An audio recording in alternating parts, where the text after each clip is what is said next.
Because when pain gets strong, you can't think. You can't reason.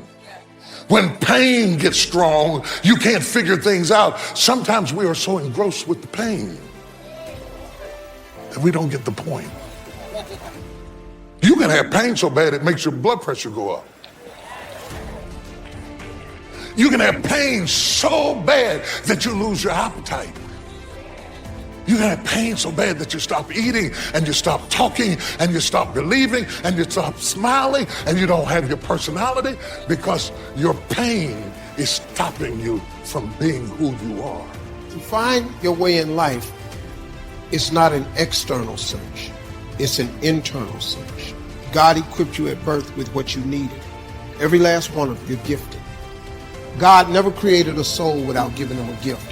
He put it inside you. You ain't got to look under the ocean. It ain't on a mountain. He gave you a gift. It is the thing that you do the absolute best with the least amount of effort. That's the thing you should pursue. Everything else you're doing has nothing to do with what God created you for. If you haven't figured your life out, if you're thinking there's more to your life than it is, you're not living in your gift. Once you discover your gift, there lies your greatest chance for success. You just got to quit looking at gifts as running, jumping, singing, and dancing. If you bake pies and cakes better than everybody, then that's your gift. Quit trying to do what somebody else is doing, because that ain't your life.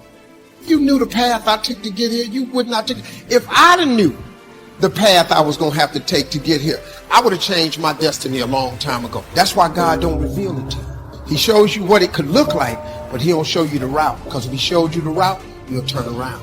If you knew what you had to go through to get to where he had for you to go, you would all quit. He just let you have the dream. And if you're bold enough to chase the dream, you just can't quit in the middle of the journey, because he know you're chasing dreams. How is it that we walk around blessings that we don't perceive? And what God wants to do is change how you see what's in your house. I didn't download what I needed on my phone to fix my phone. I'll be honest with you, it's not that I'm stupid. It's not that I'm dumb, but it was downloaded in a place where I don't look. I didn't see it. Somebody in this room is praying for something that God already sent you. But because you have not inspected, everything in your life is about to fall apart for the lack of something he already sent, but you do not see. I want to ask you a question tonight that provokes you to search. The strength you need to face tomorrow is in you. The power you need to revolutionize your situation is already there. But when your perception is off, you don't see what you've got left because you are distracted by what you lost. If you begin to work to develop your gifts, you'll get a larger vision of yourself. All of us need some area of our lives where we can have a feeling of competence. That you eat and sleep that. You do that. And people know it. If you don't know anything else, you know this. So you've got to work on it. When other folk are having a good time, you've got to have the strength of character to read, to digest information. If you decide to make a conscious, deliberate, determined effort to read one book a month in that area, you'll be among the top 5% experts in the world. The average American reads only one book a year. I read a minimum of 2 books a week. In this era of accelerated change, overwhelming complexity, and tremendous competition, you will always be in control of your destiny.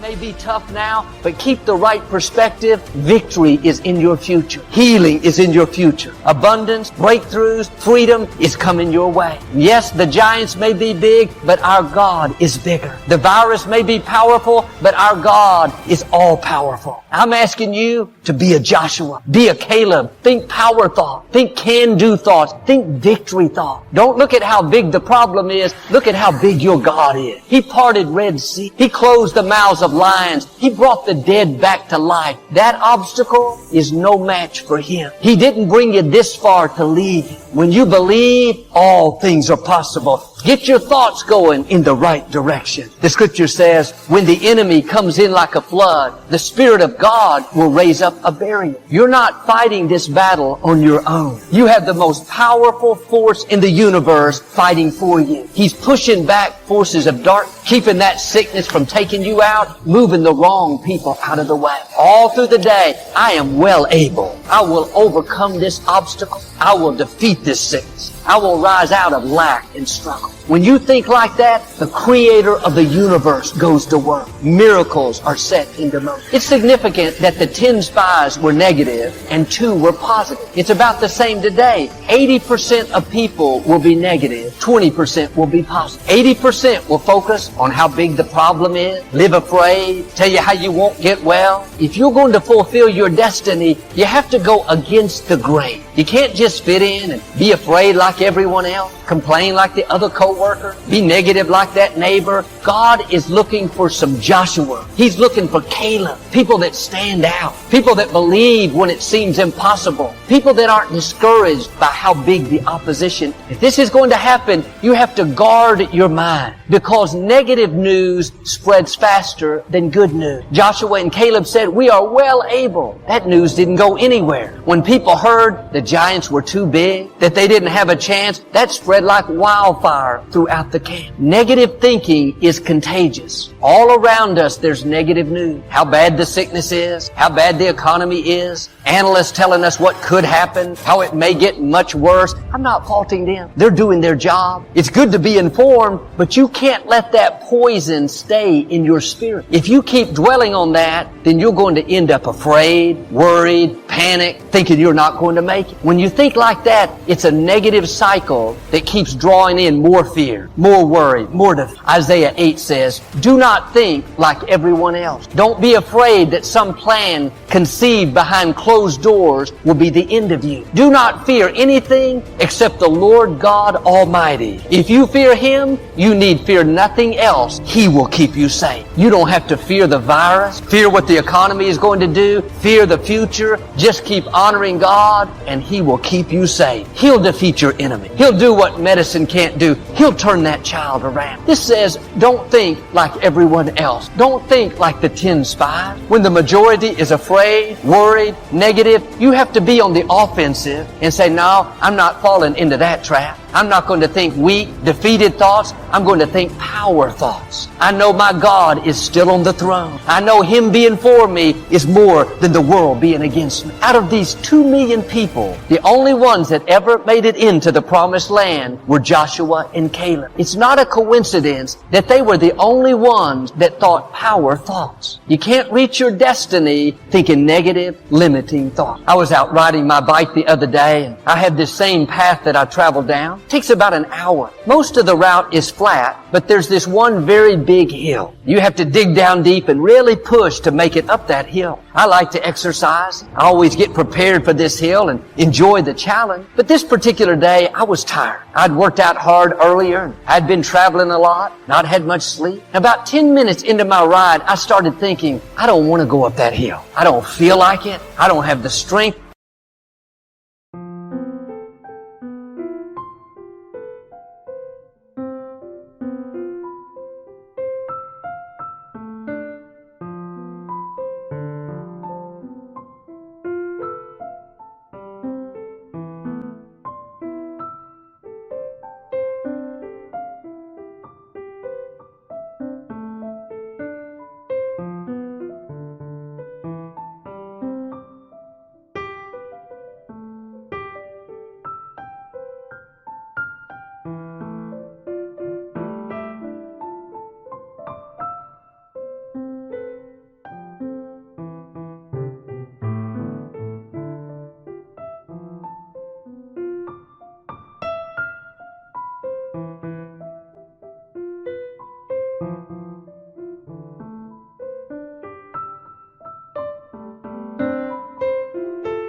I don't want to have to push. On and on, I kept dreading it, telling myself how hard it was going to be, wondering if I could make it up. At one point, I received a phone call. I put it on speaker. I started talking as I was writing. We talked and talked. About 20 minutes later, I hung up. I got my mind back on my bike ride. I thought, okay, I don't want to go up that hill. When I looked around, I realized I had already gone up the hill. I rode up it while I was talking, but because I was distracted, not thinking about how hard it was going to be, not convincing myself that I couldn't do it, I made it up the hill with no problem. My legs weren't burning. I wasn't winded. I didn't feel any more tired. I don't even remember going up. I wonder how many times we're telling ourselves what we can't do. I can't stay at home for a month and teach these children. I can't deal with these unfair people at work. I can't handle this challenge in my health. It's going to be too hard. We're dreading things, thinking these weak, defeating thoughts, when the truth is you have already been equipped to handle it. You have strength for all things. When God created you, He put in you everything you need to fulfill your destiny.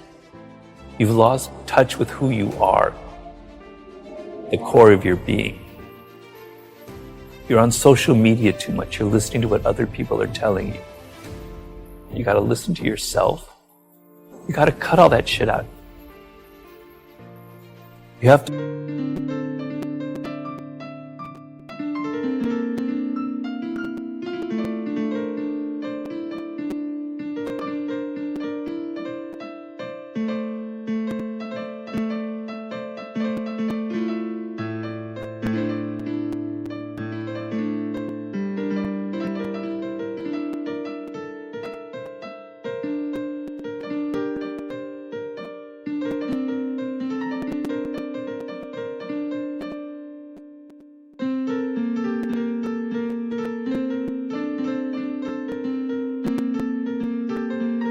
To look at the things that you love and the things that you hate. So what you don't like is very instructive to you, right? You're looking at things that are very powerful inside of you, that are emotional. They're not intellectual. They're feelings, they're emotions. They're visceral things that you connect to. I've always followed the laws of power, which is change things up, enter action with boldness. Don't be afraid to do things differently. Adapt your strategy to the circumstance. It's never too late. The earlier you figure it out, the better off you are. But it can happen later in life. Now, I figured out at an early age that I wanted to write. I didn't know what I wanted to write, but I loved words and I loved writing. And if I didn't have that connection when I was 8 years old, all the way into high school and college, I would have been a lost soul. And I empathize with a lot of people who don't have that feeling when they're 8 or 18 or in their 20s. But I'm trying to tell people everybody has it. You're just not listening to yourself. You've lost touch with who you are. There are 5 forms of intelligence. We normally associate intelligence with intellectuals, with Noam Chomsky, with Albert Einstein. No, intelligence comes in all forms. Working with your hands is a form of intelligence. A carpenter has a high form of intelligence. People who are sports, who athletically use their body, that's another form of intelligence.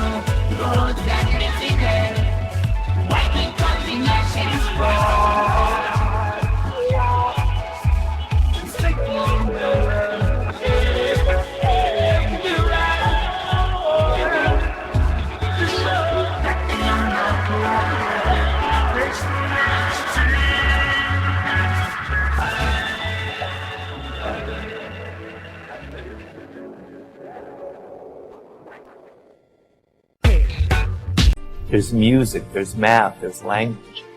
You have one of these frames of mind. By the way your brain is wired, you are inclined towards one of them. Figure that out. You've got to be a bit bold. You have to embrace what makes you different. It takes time. To do anything in life takes time and hours, patience, and work. So I like to tell people to go back to their earliest childhood memories of things that really excited them before they got mixed up with parents, teachers, all that, other people telling them stuff, you know? You gotta cut all that shit out.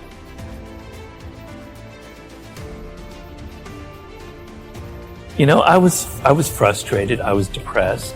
I even have to admit I had moments that were slightly suicidal because I knew deep down that I could do something.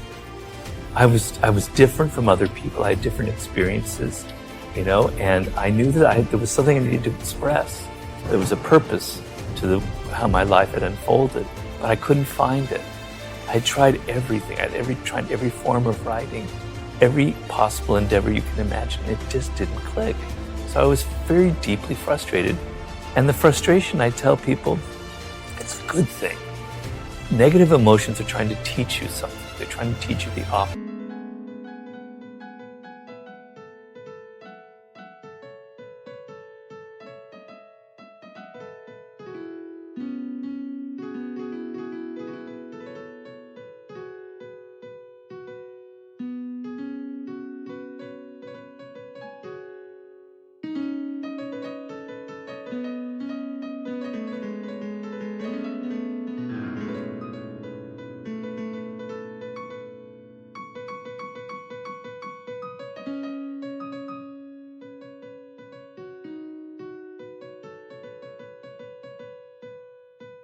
Something else is going on.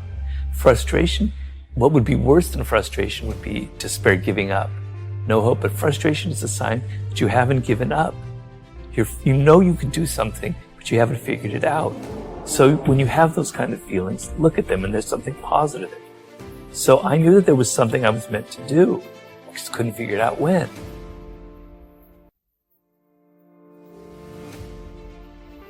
It's easy for me, a boomer, I have to admit that, to preach to you when you have gone through you've gone through a pandemic, what looks like to be a recession, and then if you're a millennial, you went through the crash in 2008. It's easy for me to preach. You're dealing with really difficult circumstances.